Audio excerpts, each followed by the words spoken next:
Good evening, everyone, and welcome to the Foreign Correspondents Club of Japan 2025 Freedom of Press Awards ceremony. My name is Ilgin Yorulmaz. I'm a freelance journalist, and I served as the second vice president of FCCJ until recently. Together with my colleague David McNeil, I co-chair FCCJ Freedom of Press Committee. This event is being live streamed, so please turn off your mobile phones or switch them to silent mode. We're happy to see such distinguished honorees and guests gathered on an important night for such an important cause. As we prepare for the awards nomination and selection every year, a sense of déjà vu fills us here at FCCJ.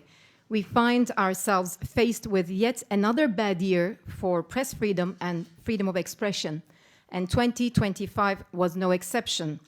Just as we thought things couldn't get any worse, reports by journalism advocacy groups such as Committee to Protect Journalists and Reporters Without Borders came out, painting a grim picture for the state of press from Gaza to Ukraine to Sudan and beyond. We're witnessing governments, institutions, and individuals hell-bent on barring public's right to information and media's duty to hold those in power accountable. More worryingly, these governments, institutions, and individuals are using increasingly sophisticated techniques to suppress a free press, such as targeted attacks, denial of access, regulatory harassment, and the pressure of both civil and criminal lawsuits. And not just in countries with historically poor records of press freedom, but also in places like America. David, would you like to say a few opening words as well? Well, I'll just add to what Ilgin said. Some of the most repressive governments in the world, of course, are in our neighborhood, including China and North Korea. Further afield, the Committee to Protect Journalists says that 179 journalists and media workers have been killed in Gaza and in the ongoing war there. And in some cases, the estimate is much higher than that, making it the deadliest conflict for media workers ever recorded. In the United States, supposedly a bastion of press freedom, President Donald Trump has tried to handpick what outlets can report his government, and he has demonized reporters. That's according to Amnesty International. He has barred AP Tsushin, AP news agency, from covering events at the White House because he disagreed with the editorial decision to use the Gulf of Mexico instead of Gulf of America. He has dismantled the Voice of America, Radio Free Asia, and he's slashing funding for many other media outlets, including, of course, NPR and PBS. And we haven't even talked about the weaponizing of social media by Elon Musk and other rich media owners. So it's quite a bleak picture. I don't think anybody would disagree with that. But the aspiration for media freedom is irrepressible. We've just written a piece on China for #1 Shimbun, Justin's in the front there, about how journalists are adopting to the Xi era and using social media to transform journalism there. We saw a magnificent fight back in South Korea against attempts to suppress the media.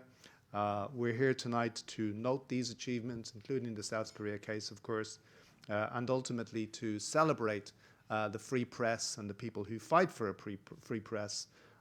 Without a free press, democracy cannot survive. Without freedom of expression, there is no democracy. Those aren't my words. Those are Antonio Guterres, the Secretary General of the United Nations. So that's what we're here to do. We're not here to moan about what's going on. We're here to celebrate. Thank you. Thank you. And the fact that we're able to gather here tonight to award press freedom fighters means a lot. Tonight's event is going to be bilingual as much as we can, and we are very happy to have our dear journalist friend Chie Matsumoto here with us to help us with Japanese-English translation where needed. I would now like to introduce our president, Dan Sloan, and invite him to say a few introduction remarks, please.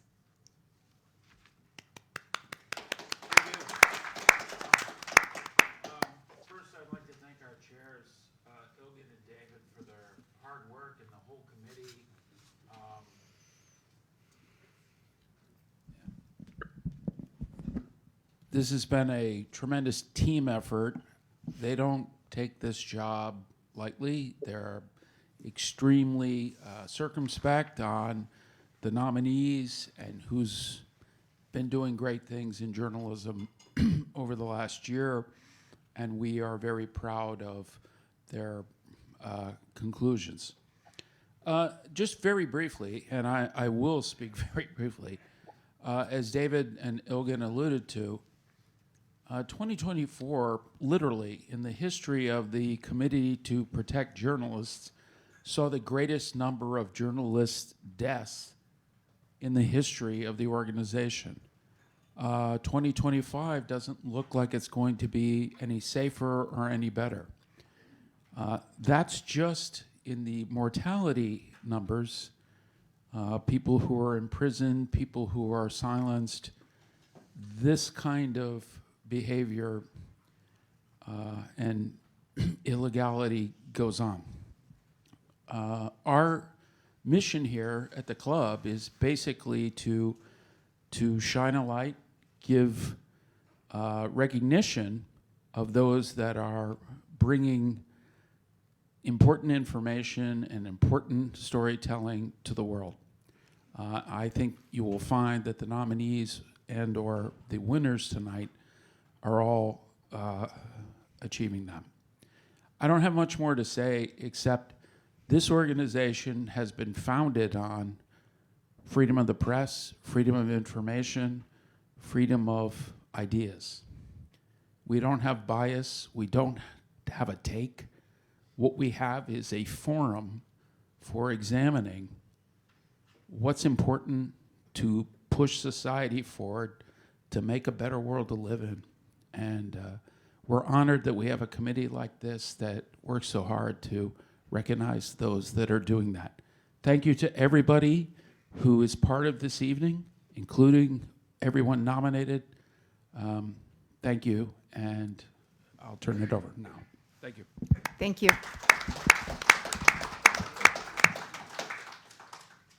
Every year we have a keynote speaker, and as our keynote speaker for this year, we invited a highly respected authority on freedom of press and expression, and that person is none other than Miss Irene Khan. Ms. Khan is the United Nations Special Rapporteur on the promotion and protection of the right of freedom of opinion and expression. That's her full title. And has been serving in that position since August 1st, 2020. A Bangladeshi British lawyer, she's the first woman to hold this position since the establishment of the mandate in 1993. After a professional career in the UN High Commissioner for Refugees for 21 years, Ms. Khan became Secretary General of Amnesty International from 2001 to 2009. Ms. Khan also served as the consulting editor of the Daily Star in Bangladesh until 2011, covering human rights, democracy, and gender issues and supporting independent media.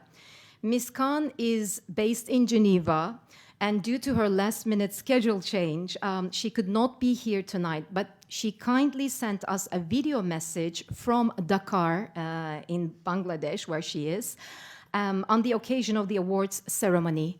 Let's listen. Thank you for inviting me to speak at the Freedom of Press Awards of the Foreign Correspondents Club in Japan. I first visited the club almost 20 years ago in my then capacity of Secretary General of Amnesty International, and I'm very privileged and honored to be with you today online. Today we pay tribute to the courage of those who speak the truth fearlessly to power, to their commitment to expose wrongdoing no matter who commits it, and the resilience to continue despite personal and professional dangers, threats, and challenges. Journalism has never been more vital than in these dangerous and destabilizing times, in the face of growing authoritarianism and backsliding democracies, unfortunately.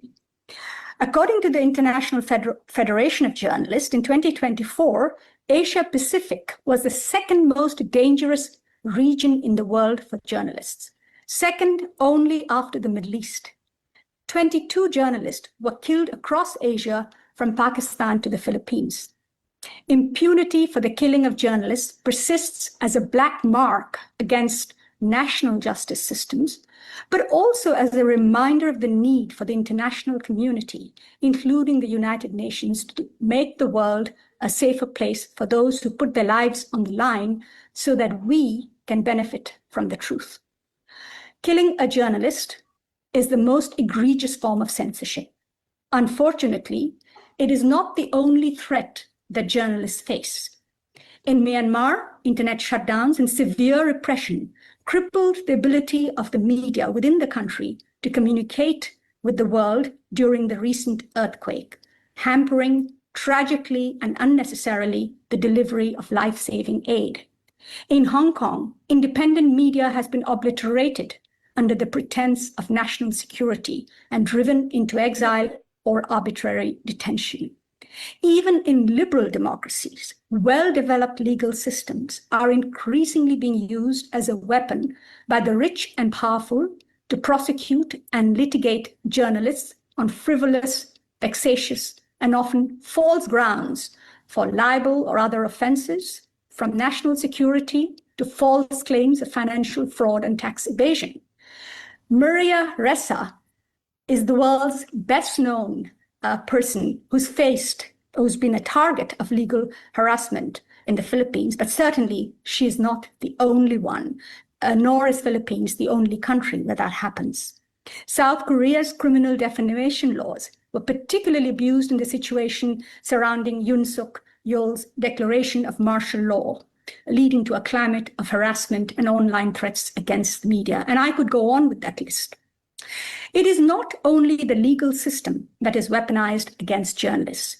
Many journalists today have become a regular target of political attacks from politicians and senior state officials who abuse their freedom of expression to discredit, delegitimize, and denounce critical, independent journalists, who harshly attack independent media as fake news, denounce reputable journalists, and expose them to public hostility, harassment, and violence.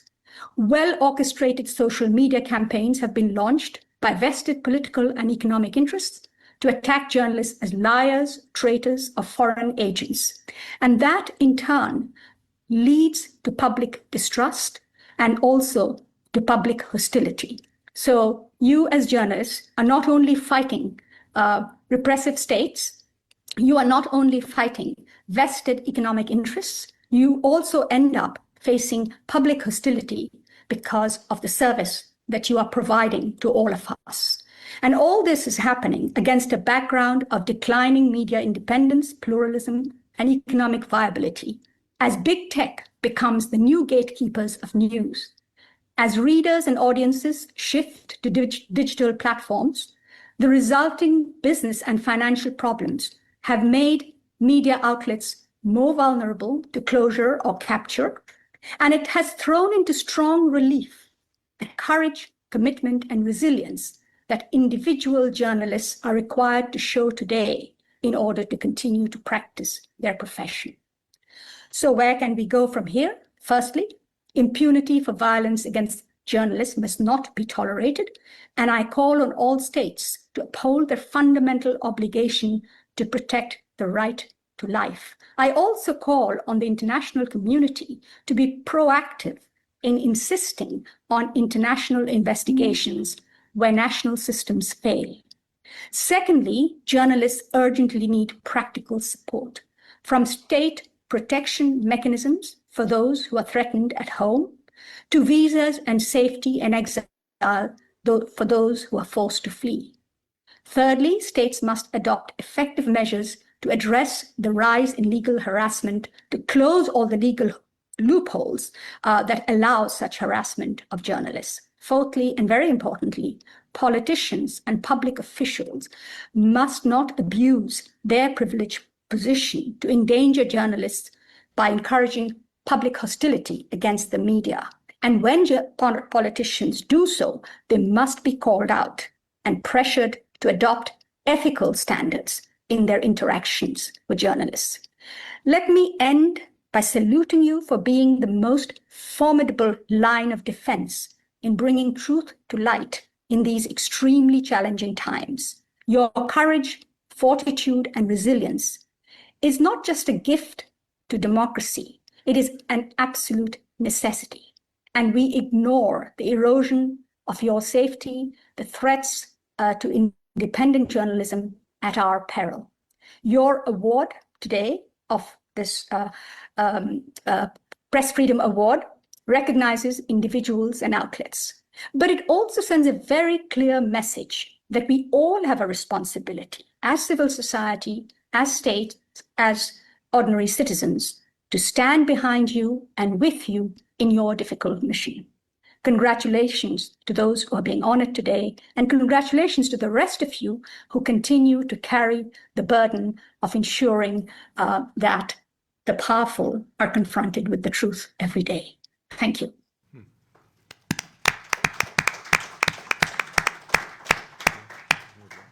We thank Irene Khan, United Nations Special Rapporteur for Freedom of Expression and Opinion. Now, the first award of the evening, it is Japan Honorable Mention Award, and it will be presented by Isabel Reynolds, member of the Freedom of the Press Committee, former FCCJ President, and Bloomberg Tokyo Bureau Chief.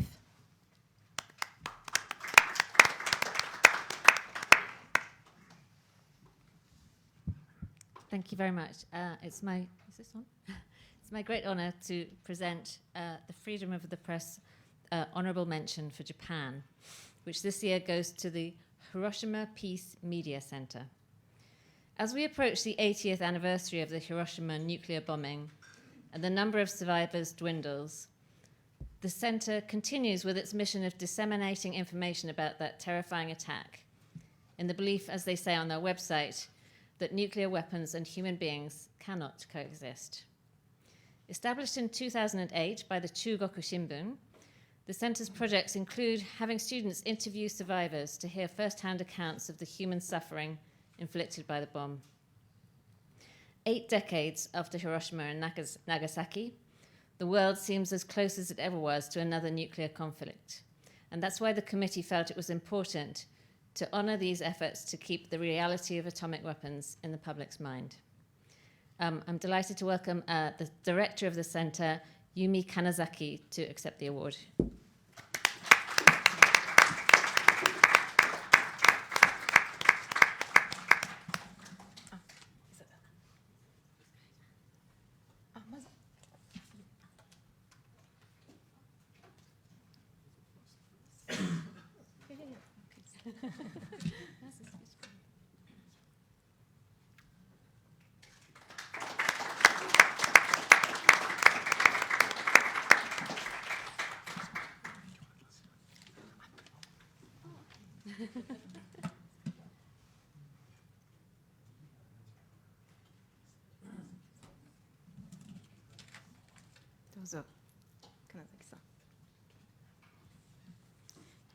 We will have the English interpretation of the statement after Kanazaki-san's speech in Japanese. どうぞ。ありがとうございます。皆様、この度は、報道の自由賞日本賞の名誉賞に選んでいただき、大変光栄です。誠にありがとうございます。私たちの地方での地道な営みにも光を当てていただいたことは妨害の喜びです。中国新聞社がこのような国際的な賞を地方紙としていただくのは、後に広島平和メディアセンターの初代センター長となる田代明さんが1995年に地方紙の記者として初めてボン上田国際記者賞を受賞して以来じゃないかなと思います。80年前、中国新聞社は原爆により従業員のほぼ3分の1にあたる114人を失いました。ですから社の歴史は原爆被害から再建する苦難とともにありました。そして被爆者の途端の苦しみや怒り、家族を失った慟哭、そして原爆の惨禍を再び決して繰り返してはならないという被爆者たちの叫びとともにあります。今日ここに同席してくれている岡畑哲也社長と吉原圭介編集局長も被爆2世です。中国新聞社は被爆者とともに歩んできました。80年間に蓄積してきた膨大な記事は、それ自体が唯一無二の歴史資料でもあります。核兵器廃絶を求める市民運動の知識の源泉ともなってきました。歴史学、社会学、軍縮研究、トラウマ研究などの貴重なあらゆる研究材料の資料としても使われてきました。しかしかつては紙面の配達エリア以外にその情報を届けることは非常に困難でした。そこで2008年、中国新聞社は広島平和メディアセンターを設立しました。私たちの原爆報道を世界と日本と両方の共通の地とすることを決意しました。紙面掲載した記事の一部は英語をはじめ外国語に翻訳して載せています。日本語の記事は4万本以上、英語は9000本以上になります。多分もう1万本近いと思います。単なるウェブサイトや新聞の電子版ではなく、充実したアーカイブであると自負しています。新聞業界を取り巻く環境は厳しさを増しています。そんな中で一地方の新聞社にとって翻訳の質量ともに保つことは決して簡単ではありません。英訳にはフリーランスの皆さんに協力していただいています。ここで名前を言わせてください。吉田彩子さん、野田俊恵さん、大谷靖子さん、長江直美さん、三成美恵子さん、坂本幸恵さん、ドック・ケインさん、そしてジェフリー・ハートさんが貢献してくださっています。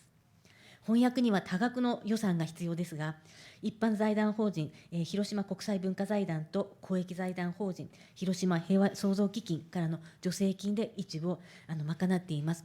この協力がなければ絶対にできない取り組みです。厚く御礼申し上げます。何よりも時代を超えて世界で読み継がれるべき記事を書いている私たちの歴代の先輩記者、同僚記者がいてこそこの活動ができるということもそれは言うまでもありません。広島原爆の犠牲者は1945年末までに推計で約14万人と言われます。推計というのは全てが焼き尽くされたため死者数すら本当は分かっていないのです。戦後は占領期に原爆報道を報じることが検閲でプレスコードにより禁じられました。その後も日米両政府は原爆放射線がもたらす被害を意図的に過小評価する一方で、広島と長崎を壊滅させた大量破壊兵器を核抑止力として重んじています。私たちの報道、そして発信は原爆被害の解明にこだわり続けること、そして核兵器を堅持する強大な権力構造と向き合うことでもあります。広島平和メディアセンターですが、いわゆるニュースルームの中でも非常にユニークな部署です。私自身は2008年末から1年半、そして2014年から現在まで長い期間ですが、この部署にいます。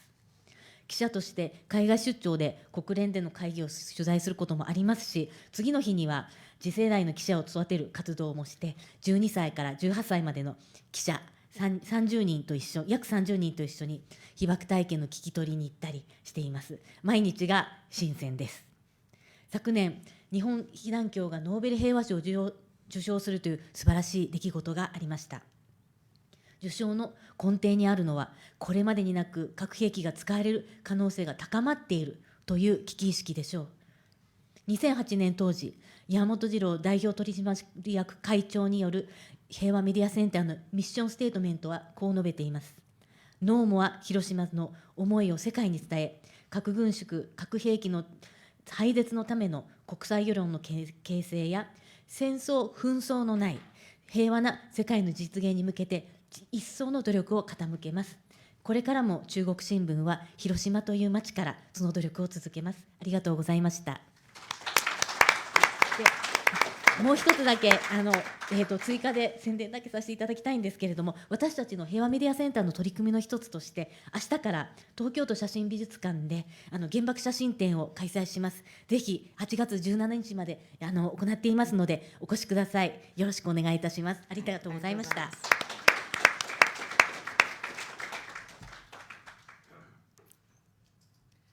We're deeply. Hello? Can you hear me? Yes. We're deeply honored to receive the Freedom of the Press Award honorable mention today. Thank you so much. It is more than what we could dream of to have our continuous efforts in the local community recognized in the form of Freedom of Press Award. This is the first time that the Chugoku Shimbun receives an international award since Mr. Tashiro Akira who later became the first director of the Hiroshima Peace Media Center, won the Born Weather International Journalist Award as a first local newspaper reporter in 1995. 80 years ago, the Chugoku Shimbun lost 114 employees in the atomic bombing, which was nearly 1/3 of its staff. The history of our newspaper has been with the hardships of recovering from the ashes. Our history has also been with the unbearable suffering and anger of A-bomb survivors and the cries of those who lost their families and their desperate plea that the horrors of the atomic bomb must never be repeated. The president of our newspaper, Akahata Tetsuya, and the editor-in-chief, Yoshihara Keisuke, who are here with us today, are also the second-generation survivors. Tens of thousands of articles of our newspapers that accumulated over the past 80 years are the unique and valuable historical documents. Those articles have served as a source of knowledge for the hibakusha and citizens who are seeking the abolition of nuclear weapons. They're also valuable materials for historical studies, sociology, disarmament studies, trauma studies, and various other research. However, it was difficult to deliver information outside the newspaper's circulation area. In 2008, the Chugoku Shimbun established the Hiroshima Peace Media Center. We decided to share our coverage of issues concerning A-bomb and peace as a common knowledge both in Japan and the rest of the world. We translate some of these articles published in the paper into English and other languages as well. The number of articles posted on our website have reached over 40,000 articles in Japanese and over 9,000 in English, probably maybe nearly 10,000 now. We're proud to maintain our archive without paywall, which is more than just a website or an electronic version of the daily newspaper. The circumstances surrounding the newspaper industry is becoming increasingly challenging. It is by no means easy for a local newspaper to maintain both the quality and quantity of translation. The English translation is contributed by freelance translators and proofreaders. I'd like to mention some of their names here. Yoshida Ayako-san, Noda Toshie-san, Oya Yasuko-san, Nagae Naomi-san, Mitsunari Mieko-san, Sakamoto Sachie-san, Doc Kane-san, Doc Kane-san, and Jeffrey Hart-san. Translation requires a significant budget, and we're truly grateful also for the financial support from Hiroshima International Cultural Foundation and the Hiroshima Peace Creation Fund. Without their support, this is not possible. Above all, it goes without saying that we owe it to our predecessors and colleagues who have written numerous quality articles. In Hiroshima, it is estimated that 140,000 people died in the atomic bombing by the end of 1945. The number is just an estimate because everything was burned to the ground. So even the actual number of deaths is unknown. After the war, reporting on the suffering caused by the atomic bombing was banned under the press code during the occupation era. Since then, the Japanese and the US governments have intentionally downplayed the damage caused by the radiation while continuing to rely on the weapons that completely destroyed Hiroshima and Nagasaki as a deterrent. Our reporting is about investigating the facts about the consequences of A-bomb and confronting the power structure that maintains and profits from nuclear weapons. The Hiroshima Peace Media Center is a very unique department within the newsroom. I worked here for a year and a half from the end of 2008 and have worked here since 2014. As a reporter, I sometimes travel overseas to cover events such as disarmament conferences at the United Nations, and I am also involved in the activities to raise young reporters, about 30 of them, aged 12 to 18. We conduct interviews with atomic bomb survivors and write articles on their experiences. Every day is new for me. In 2024, Nihon Hidankyo, Japan Confederation of A-bomb and H-bomb survivors organizations, was awarded the Nobel Peace Prize. The award provided underlines the growing awareness of the danger that the use of nuclear weapons may be approaching. The mission statement of Hiroshima Peace Media Center by then Chairman and CEO Yamamoto Jiro in 2008 reads as follows. We will continue to convey the message of No More Hiroshima to the world, help to build international public opinion for nuclear disarmament and abolition of nuclear weapons, and work tirelessly toward realization of peaceful world free from war and conflict. We will continue making these efforts. I would also like to announce that there is going to be one of our exhibitions, photo exhibitions at Tokyo Photo Museum here. It's starting tomorrow, and it's going to run until August 18th, I believe. 17th, sorry. Thank you very much.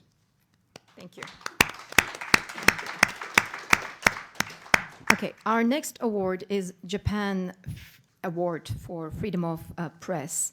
Andy Sharp, the Nikkei Asia opinion editor, could not be here with us tonight, so on behalf of Andy, I am honored to present this award. The 2025 Freedom of the Press Japan Award goes to Shimbun Akahata. If I may read from the statement of those who nominated Shimbun Akahata. Shimbun Akahata played a pivotal role in uncovering the LDP's illicit political funding scandal, particularly on kickbacks within the party's factions and scandal-hit candidates running as independents. Their reporting, followed up later by mainstream media, shook Japan's political establishment, arguably leading to the downfall of one prime minister and the ruling coalition losing its majority in last October's lower house election. Despite being dismissed as a Japan Communist Party-affiliated daily publication, Shimbun Akahata has demonstrated journalistic integrity in holding the powerful accountable.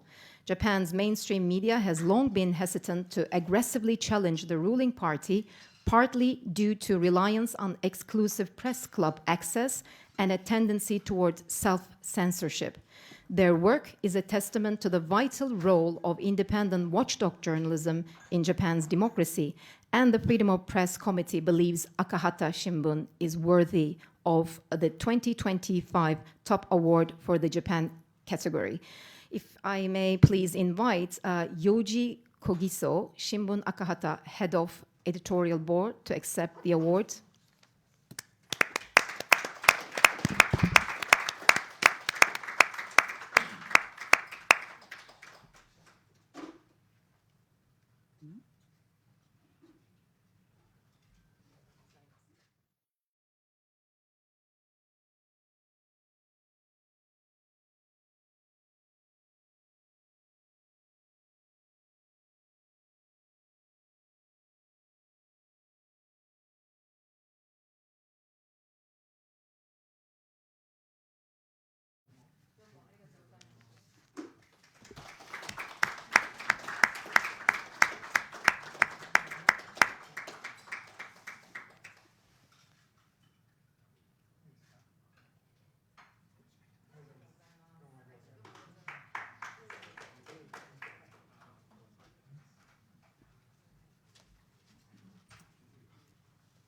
Dozo.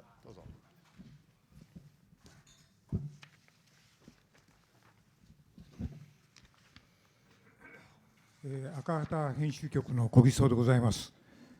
新聞赤旗を日本外国特派員協会2025年報道の住所に選んでいただきまして大変光栄でございます。心から感謝いたします。裏金問題の端緒となったのは2022年11月の新聞赤旗日曜版のスクープでした。自民党の主要派閥が5派閥が政治資金を集めるために開いた政治資金パーティーでの多額の収入を政治資金収支報告に記載しなかったということについて告発したものであります。これがやがて裏金事件として自民党を揺るがし、岸田文雄首相の退陣にまでつながっていきます。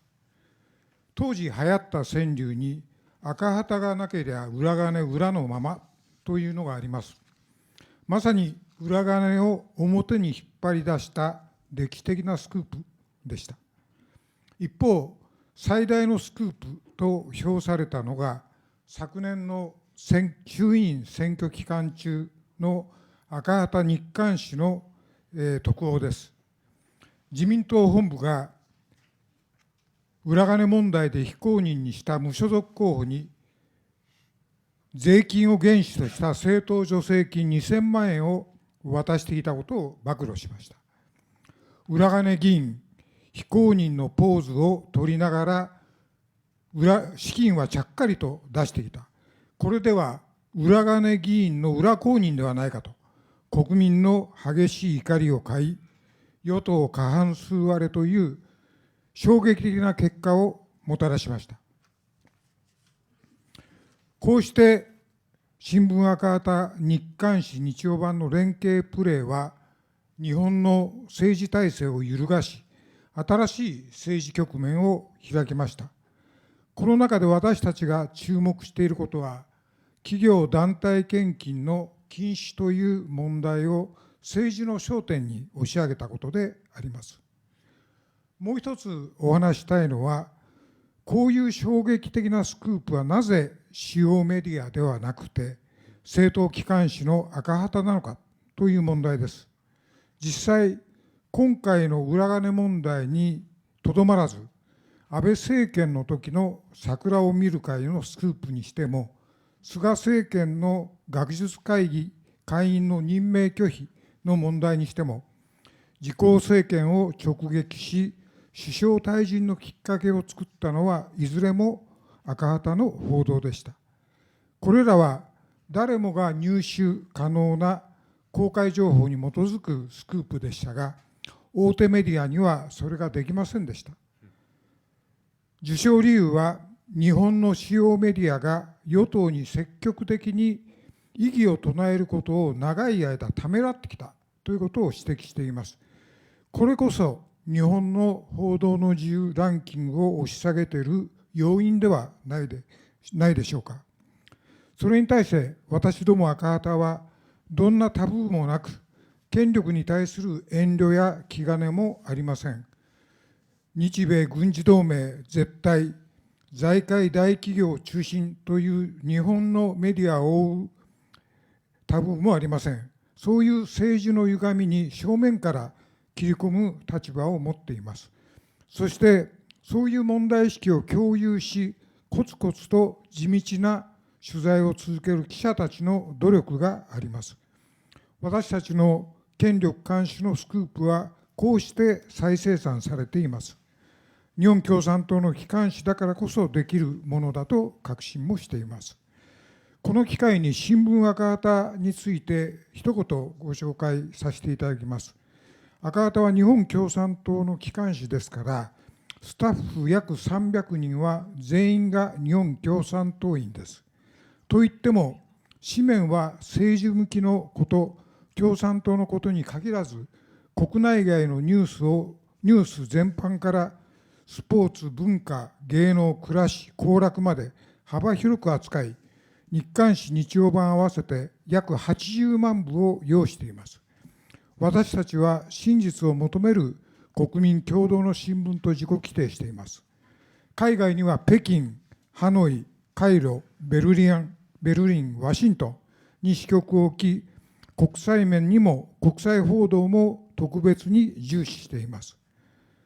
このような新聞赤旗を政党機関紙であるにもかかわらず、報道の自由賞という栄えある賞に選んでいただいた皆様の決断に敬意を表し、今後とも権力監視と真実の報道というジャーナリズム本来の役割を果たすべく力を尽くす決意を表明いたします。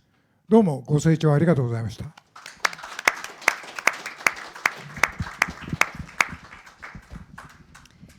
Hello, my name is Yoji Ogiso. I'm the editorial director of Shimbun Akahata. It is our great honor to have the Shimbun Akahata selected for 2025 Freedom of the Press Award by the Foreign Correspondents Club of Japan. I would like to thank you from the bottom of my heart. The slush fund issue was uncovered by a scoop in the Sunday edition of Shimbun Akahata in November 2022. It reported that 5 factions of the Liberal Democratic Party had failed to keep the record of a large amount of revenue from parties to raise political funds in their balance sheet. This turned into a slush fund case that eventually took LDP and pushed Prime Minister Fumio Kishida to resign. A Senryu satirical poem that became popular at the time reads like this: "Without Akahata, the money behind the scenes remains behind the scenes." This was indeed a historic scoop that brought the money behind the scenes to the fore. Meanwhile, what won the acclaim as the biggest scoop was a special feature in the Daily Akahata during last year's lower house election. It exposed the LDP headquarters funneling 20 million yen in tax-funded party subsidies to an independent candidate who had been unauthorized due to a slush fund issue. The report provoked public outrage because LDP had been secretly providing funds to a non-accredited candidate who was just posing as one. This resulted in a shocking defeat of the ruling party and its loss of the majority. This is how the coordinated efforts of the daily and the Sunday section of Akahata shook up the Japanese political establishment and opened up a new political phase. One thing to note is that it has brought this issue of prohibiting political donations from corporate establishments into the political focus. Another issue I would like to share is why such a shocking scoop is not in the mainstream media, but in the party newspaper, Akahata. In fact, it was the Akahata reports that hit the LDP Komeito coalition government and triggered the prime minister's resignation.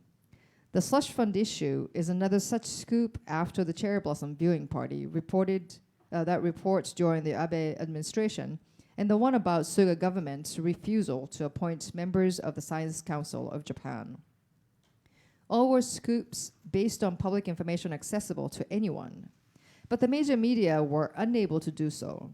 The grounds for this award point to the fact that Japanese mainstream media have long been hesitant to proactively challenge the ruling party. This is precisely the factor that led to the decline of Japan's press freedom. In contrast, Akahata is free from any taboos and has no reservations or hesitation toward the powers that be. Akahata is a newspaper that tackles the political distortions that never questions the US-Japan alliance or always puts emphasis on the business sector and major companies. Our journalists share this awareness and continue to report diligently and steadily. Our scoop is reproduced through such monitoring of the power. We're convinced that this is possible only because we're the official newspaper of the Japan Communist Party. I would like to take this opportunity to introduce a few words about Shimbun Akahata. Akahata is the official newspaper of Japan Communist Party. All of its staff, around 300 members, are JCP members. The paper is not limited to politics or the Communist Party, but covers a wide range of topics from general domestic and international news to sports, culture, and entertainment, life or livelihood, and recreation, and has a combined daily and Sunday edition of approximately 800,000 copies. We define ourselves as a newspaper of the people's shared quest for the truth. Overseas, we have bureaus in Beijing, Hanoi, Cairo, Berlin, and Washington, D.C. And we also place special emphasis on international reporting. We would like to express our respect to the committee members who selected the Shimbun Akahata for the prestigious Freedom of the Press Award, and also our determination to continue to do our utmost to fulfill essential role of journalism to monitor power and report the truth. Thank you.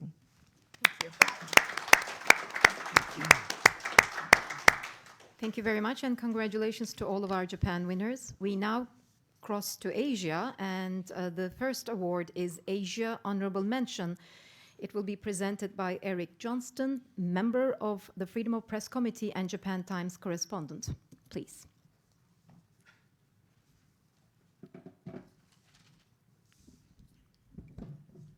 Thank you, everybody, and good evening. As introduced, my name is Eric Johnston. I'm the Senior National Correspondent for the Japan Times and a member of the Freedom of Press Committee.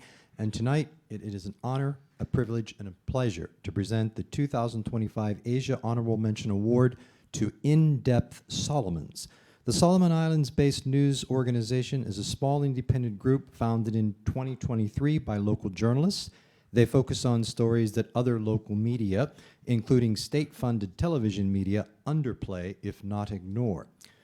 With a population of around 700,000 scattered across hundreds of islands, the Solomon Islands has long struggled with limited media resources and political pressures.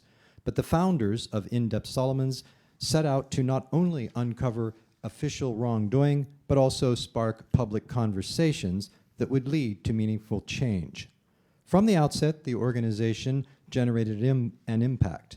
Despite starting with a small team, they published 6 major investigative pieces in 2024 alone. One of them, released in video format, investigated the wealth of former Prime Minister Manasseh Sogavare, raising questions about his millions of dollars in property. Published shortly before the elections, the story drew public attention by highlighting the lack of transparency in the management of public funds and the imbalance of power and resources in the Solomon Islands. After serving as Prime Minister 4 times between 2000 and 2024, Sogavare eventually stepped down following his party's poor election results.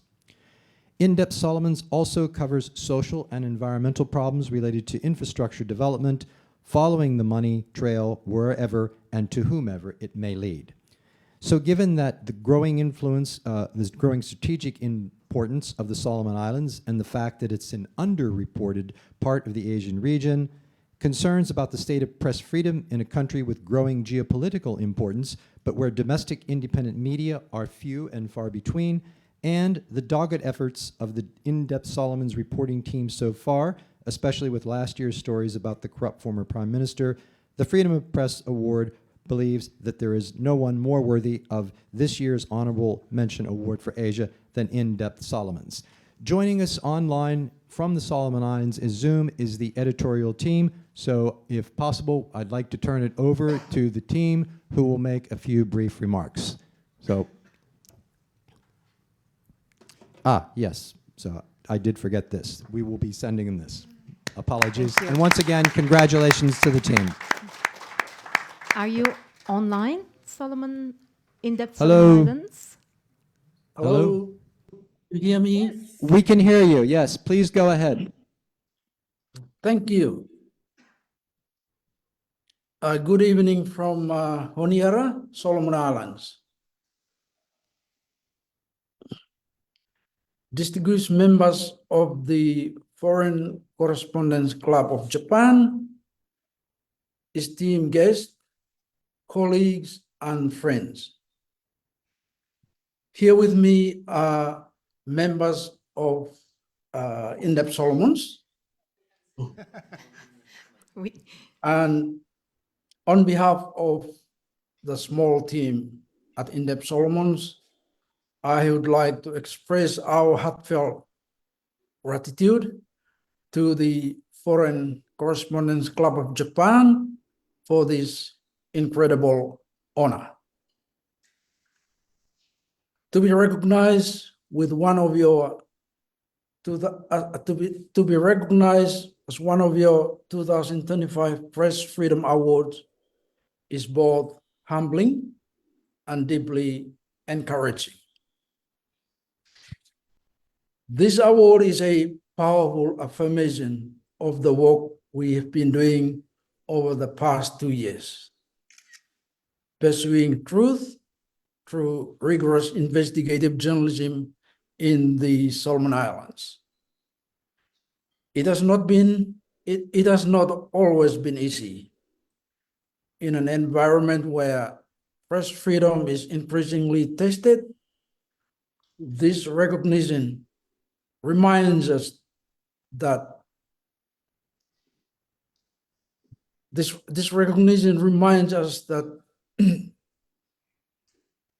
courage, integrity, and persistence still matter. We wish to dedicate this award to the people of Solomon Islands, our readers, our sources, and our communities, whose stories drive us, challenge us, and inspire us to keep asking the hard questions. Thank you for shining a light on our work. It gives us renewed commitment to our mission, and that is to inform, to hold power to account, and to serve the public interest. Tagio Tomas, and thank you. Thank you very much. That was editor of the In-Depth Solomons, Ofani Erome. Thank you. Thank you very much. So we have the last two awards of the night. Freedom of Press Asia Award, and to be presenting this is Justin McCurry, member of the Freedom of Press Committee, The Guardian Tokyo correspondent.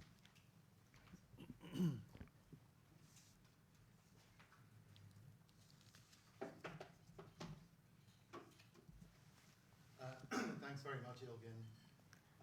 Good evening, everyone. Thank you very much for coming.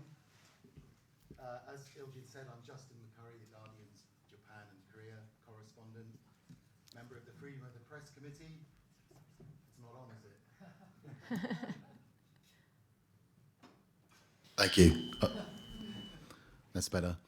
I'm also editor of the club's monthly magazine, the #1 Shimbun, so please do take a look at the magazine on the club's website. And perhaps more importantly, please do pitch stories. We're always looking for writers, and I'd be delighted to run your work. I'm honoured to have been asked to present the Freedom of the Press Asia Award this evening. I'm sure all of us have been watching, perhaps with a mixture of horror and anticipation, since the then President Yoon Suk-yeol declared martial law in South Korea in December. Now we're preparing for the rest of Yoon's criminal trial, and for a verdict in that trial, and also, of course, next week's presidential election. Yoon's declaration was a dangerous time for South Koreans, and particularly for its journalists. Many reporters distinguished themselves during the chaos that followed Yoon's declaration, but one organization stood out, and that's Munhwa Broadcasting Corporation.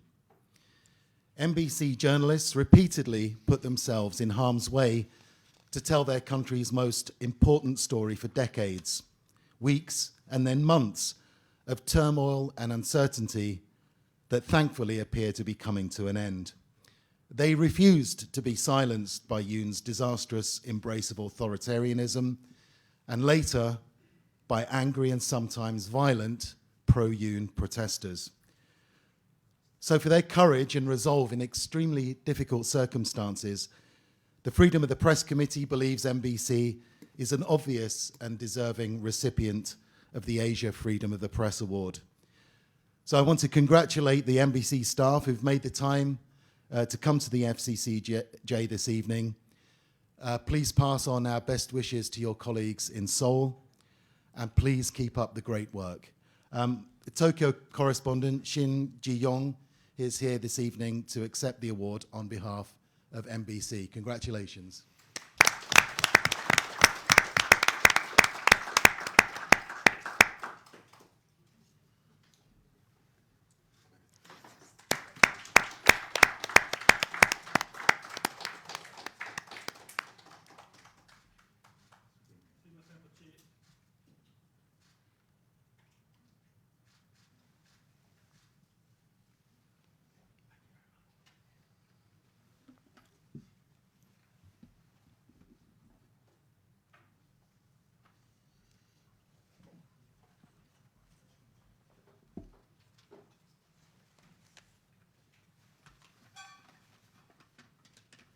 Good evening, everyone.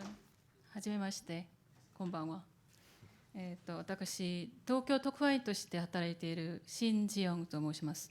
I'm Tokyo correspondent Ji-young Shin in MBC. Thank you. 日本語で演説します。本日、私は同僚と先輩、後輩に代わってこの場に立たせていただきました。このような名誉ある役割を果たすことができるよう賞をくださった日本外国特派員協会にまず感謝の言葉を申し上げます。この半年間、大韓民国の民主主義は重大な岐路に立たされた時間でした。12月3日の夜、民主主義が攻撃を受けました。血と汗で民主主義を築き上げた国民に対する脅威でもありました。他の誰でもない憲法施行の義務を負い、国民を守るべき人である現職大統領によって行われたことに、皆が驚愕しました。同時に恐怖を感じました。任期中ずっと政権批判の先頭に立ってきた MBC を武力で掌握しようとするであろうことは、後に明らかになった文書で確認するまでもなく、自明のことでした。反民主勢力が持つ武道差は、すでに45年前の公衆で目の当たりにしていたからです。国会で銃剣で武装した軍人の前に立った記者たちは、さらに恐ろしかったことでしょう。しかし、MBC の取材機材を奪い、撮影を阻もうとする軍人たちの前で、若い記者はこう言いました。私たちが記録しなければ、誰が記録をするのですか。大韓民国の民主主義が脅威を受けたその夜、MBC だけでなく、所属を問わずすべての記者たちが同じ心で戦ったであろうことを疑いなく信じています。MBC には7つの放送綱領があります。その第1項目はこのように始まります。我々は放送の主人が国民であることを肝に銘じ、記者が持つ力は記者のものではありません。力は国民のために使われるべきです。大統領の権力もまた同様です。大韓民国の憲法はこう述べています。大韓民国のすべての権力は国民から出ると。銃剣の先を自分の主人である国民に向けることを決めたその瞬間から、すでに大統領は大統領としての資格を失いました。そのため私たち MBC は早々とその夜を内乱と定義しました。MBC は今年で創社64周年を迎えました。私が伝え聞き、経験した MBC の歴史は良い言葉でも順調だったとは言い難いものです。言論を靴をはめようとする勢力との戦い続けてきた日々でした。ある時は勝利し、またある時は敗北しました。それでも戦い続けることができたのは、私たち自身だけのための戦いではなかったからです。私たちを信じ、支持してくださる視聴者の皆様、そして未来世代のための過程であったがゆえに耐えることができたと思います。この半年間に MBC ニュースが見せた力は、これまでの歴史と無関係ではありません。それが MBC の DNA だと自負しています。来週火曜日、大韓民国は新しい大統領を選びます。しかし、それで全ての混乱が終わるわけではありません。回復と和合、成長と発展に向けた、より長く困難な過程が大韓民国の前に横たわっています。どのような瞬間においても MBC は義務を怠ることはありません。そうするようにとお与えくださる賞として受け取らせていただきます。ありがとうございました。Thank you. I am standing here today on behalf of my colleagues, senior and junior journalists. I would like to begin by thanking the Foreign Correspondents Club of Japan for their award that has enabled me to fulfill this prestigious role. The past 6 months have been a time when democracy in the Republic of Korea has been at a critical juncture. On the night of December 3rd, democracy came under attack. It was also a threat to the people who had built democracy with their blood and sweat. Everyone was astonished that it was done by none other than the incumbent president, the one who is obliged to protect the Constitution and to protect the people. At the same time, we were horrified. It was self-evident that he would try to seize by force MBC, which had been at the forefront of criticism of the regime throughout his term, without having to confirm it in documents. The outrageousness of the anti-democratic forces had already been witnessed in Gwangju 45 years ago. It must have been even more horrifying for the journalists who stood in front of soldiers armed with bayonets in the National Assembly. However, in front of a group of soldiers who tried to take away NBC's reporting equipment and to prevent us from filming, the young journalist said this: "If we don't record it, who will?" I have no doubt that not only NBC, but all journalists, regardless of affiliation, would have fought with the same determination that night when democracy in the Republic of Korea was threatened. NBC has 7 broadcasting principles. The first of these begins like this: "We bear in mind that the people are the sovereignty of broadcasting. The power that journalists have does not belong to us. Power should be used for the benefit of the people. The same applies to the power of the president.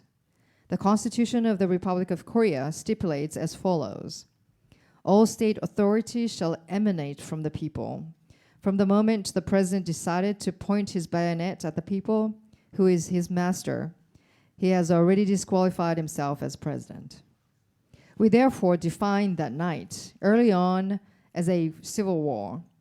NBC celebrates its 64th anniversary this year, and its history, as I have heard and experienced it, has not been smooth, to put it even in a better word. We have spent our days fighting the forces that have tried to gag us, to silence us. Sometimes we won, and other times we lost. And yet we were able to keep fighting because it was not fight just for ourselves.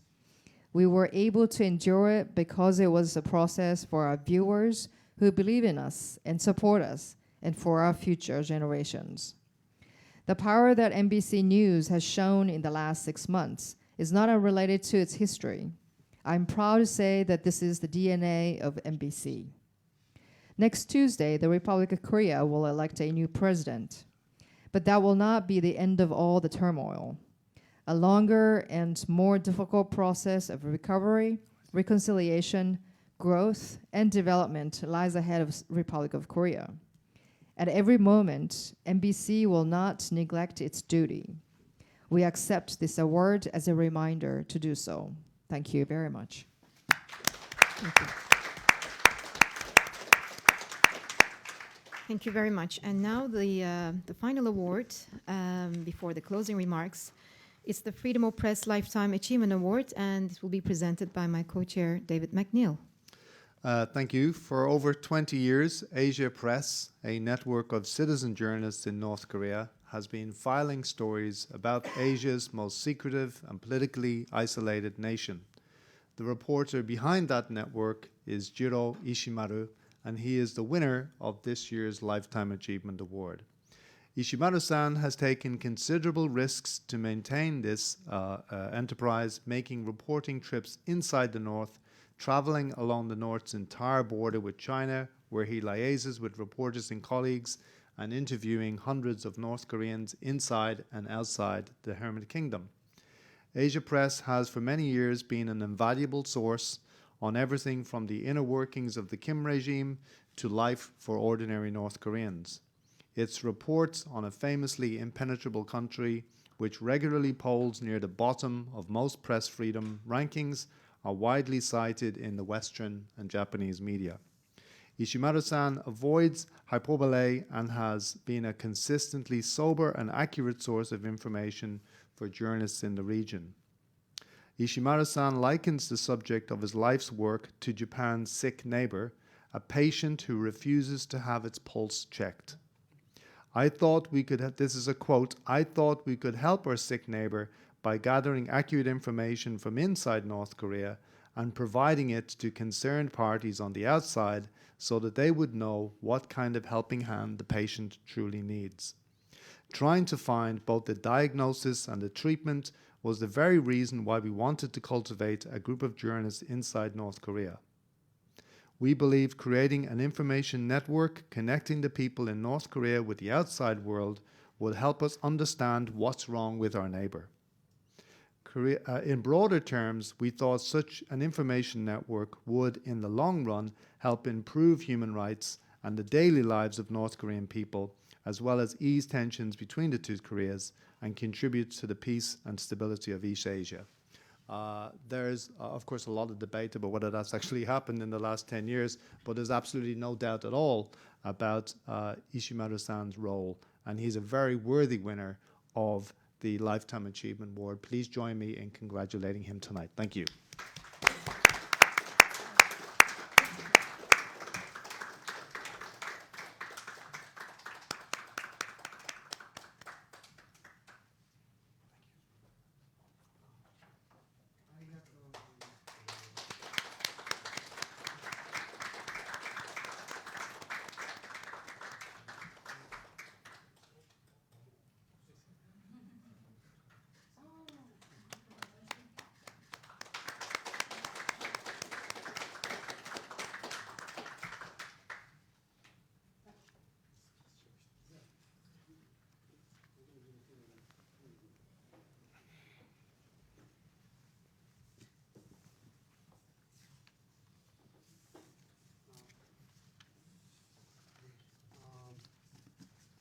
I'm not a good English speaker, so... Recording stopped.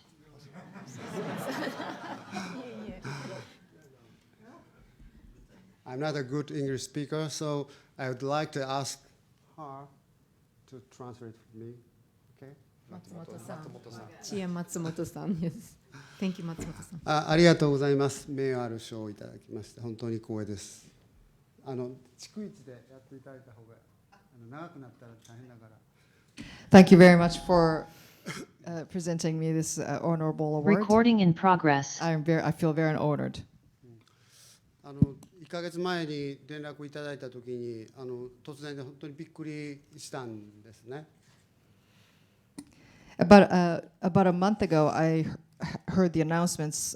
Someone contacted me about this award, and I was really surprised. 北朝鮮報道も30年やってきたんです。で、ここでも何度も会見をさせていただきましたけれども、この5、6年はここにお邪魔する機会が全くありませんでした。I've been reporting about North Korea nearly 30 years, and I have had numerous press conferences here at FCCJ. But the past 5 to 6 years, I have not had any press conferences.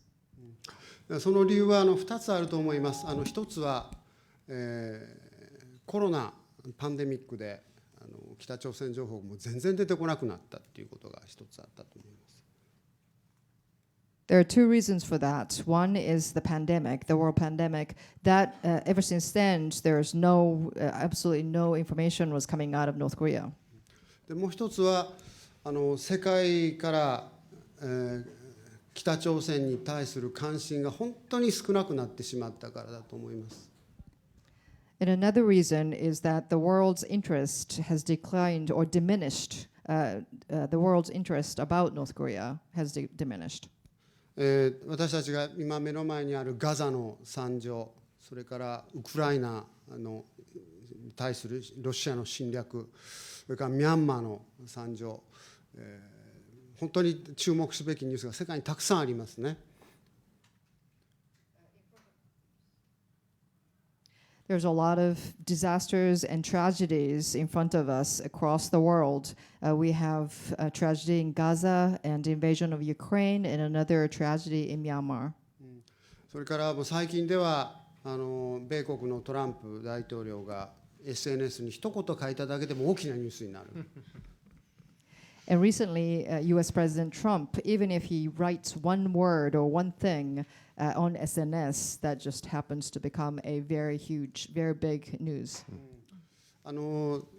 ずっと北朝鮮の調査報道をしてきました身からすると、トランプの一言が新聞の一面トップになっているのを見てちょっと悔しい気はします。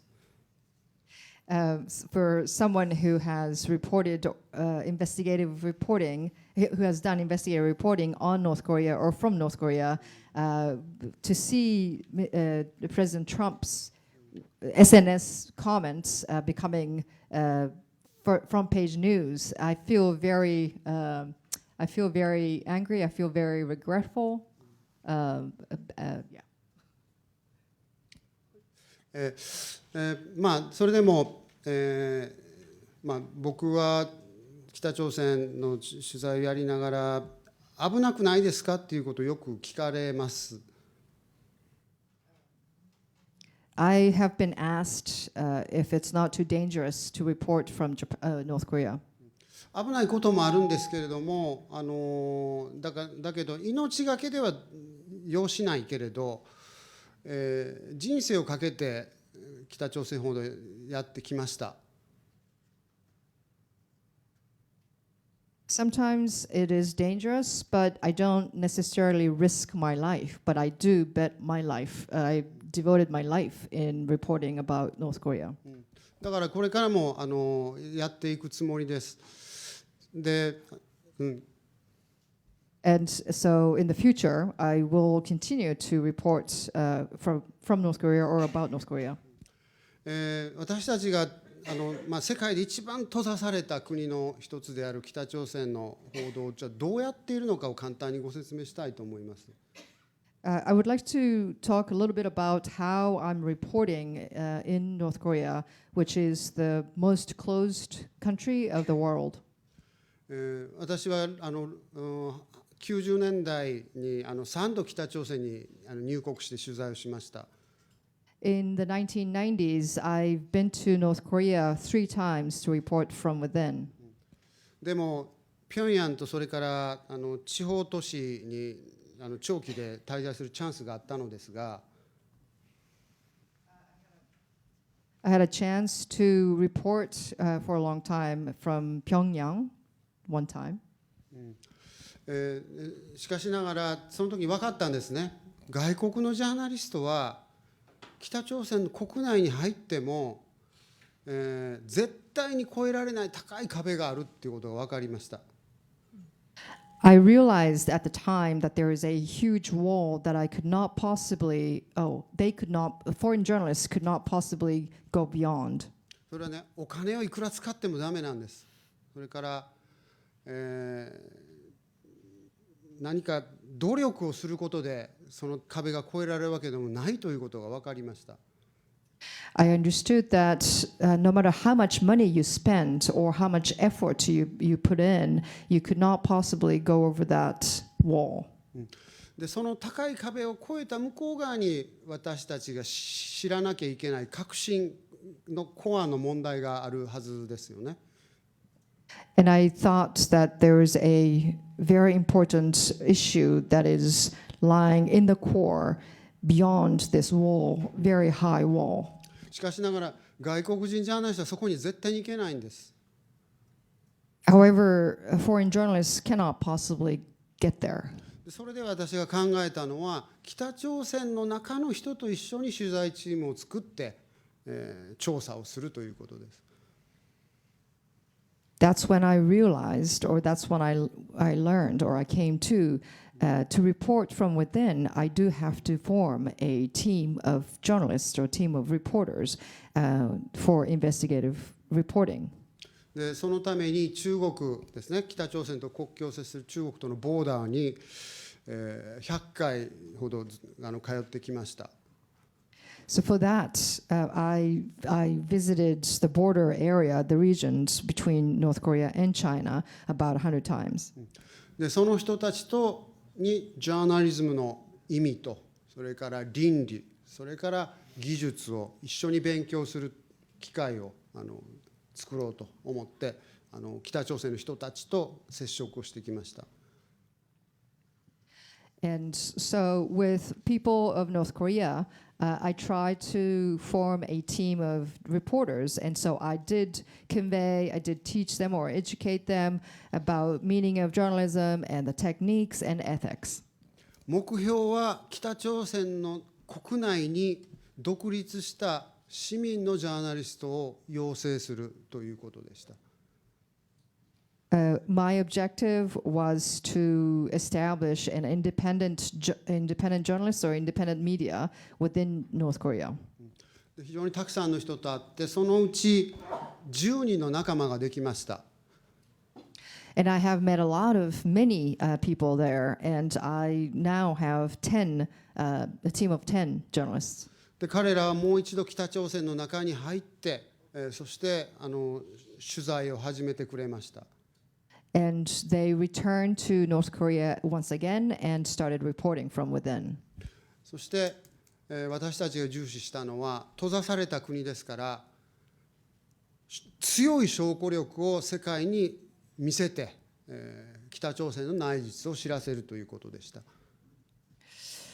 And what we emphasized was because North Korea is a closed country, we need a strong evidence or a strong base. でそれは映像であり、写真であり、音声であり、それからドキュメントですね。And that is video footage, document, or sounds recording. で彼らが撮った映像は2000年、今から20年前からそうですね、2015年ぐらいの間、日本、それから韓国、それから欧米で非常にたくさんテレビで放映をされました。And what they have recorded and reported since 2015. I think since 2015, they have been broadcast or they have been reported or they have been introduced in Japan, South Korea, Europe, EU, or US. で私は今まで賞というものが欲しいと思ったことは一度もなかったのですけれども、彼ら、私たちの北朝鮮の国内のパートナーたちにいつか何かそうですね、ジャーナリズムの賞が与えられる日が来たら、彼らにも活動にも、光が当たるんではないかなと思ってました。で、今日こういう名誉ある賞をいただきまして、それは私ではなくて彼らが本当は受け取るべき賞だというふうに思っています。I have never wanted an award, but I always thought that my partners in North Korea, I thought that someday if they receive an award like this, their work will be in the spotlight. Their work will be granted or awarded. I think that would be a great honor for them too. And today, I was presented with such an award, and I think today is the day that their work has been paid off. 最後にその10人のパートナーたちの消息についてちょっと最後にちょっとお話をしたいと思います。For the last comment, I would like to mention whereabouts of these 10 partners, 10 of my partners. 2019年の段階で、2019年、18年ぐらいの段階で連絡が取れてましたけれども、コロナパンデミックの5年間を過ぎての間にですね、そのうち5人と連絡が取れなくなりました。As of maybe around 2000 until 2018, we were able to contact each other. However, after the pandemics, I lost contact of 5 of them. 金正恩政権は本当にこれまでかつてない厳しい統制を強化に進んでいます。そのために、国内でも動くことができなくなっています。Under Kim Jong-un administration, the control has been even more tight, And so within North Korea, it has become even harder to move around, to travel around. 今外部に住んでいる私たちが直接北朝鮮の国民とコンタクトを取る方法というのはただ一つだけなんです。今中国の携帯電話を、北朝鮮国内に入れてそれで通信をする、それしか今方法がないんですね。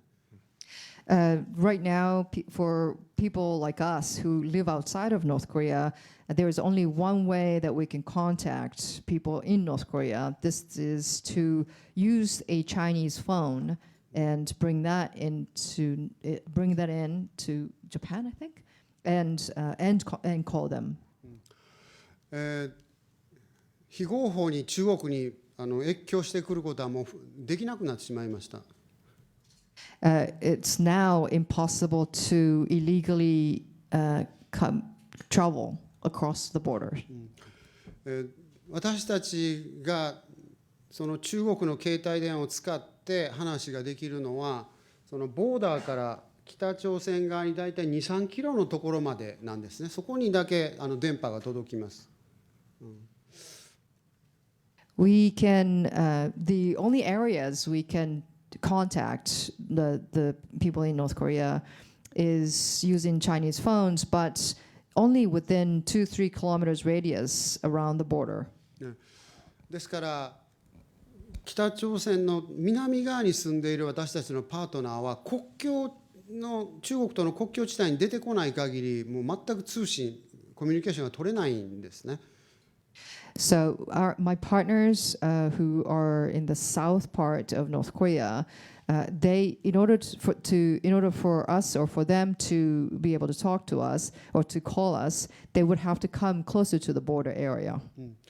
そのために生きているのか死んでいるのか、どこで何をしているのか、捕まったのか無事でいるのかもわからない状態が続いているのが現実です。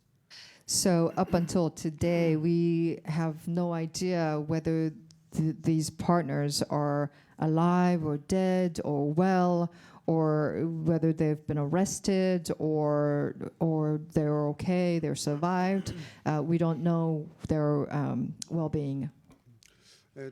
ただ今年の3月に間接的に非常に悲しいニュースが入ってきまして、キム・ドンチョルという北朝鮮人のパートナーの死亡が中から伝わってきました。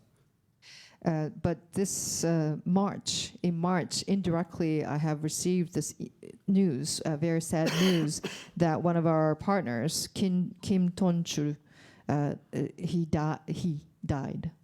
彼は脳出血という病気で亡くなったんですけれども、もうこれ10年以上会うことができずに死んでしまいました。Apparently he passed away due to stroke, I think. Stroke. But I had not seen him or talked to him for more than 10 years. より閉鎖的になって中身が本当に光が全くと言ってほど当たらなくなってしまった北朝鮮ですけれども、だからこそもう少しこの仕事を続けていきたいというふうに思っています。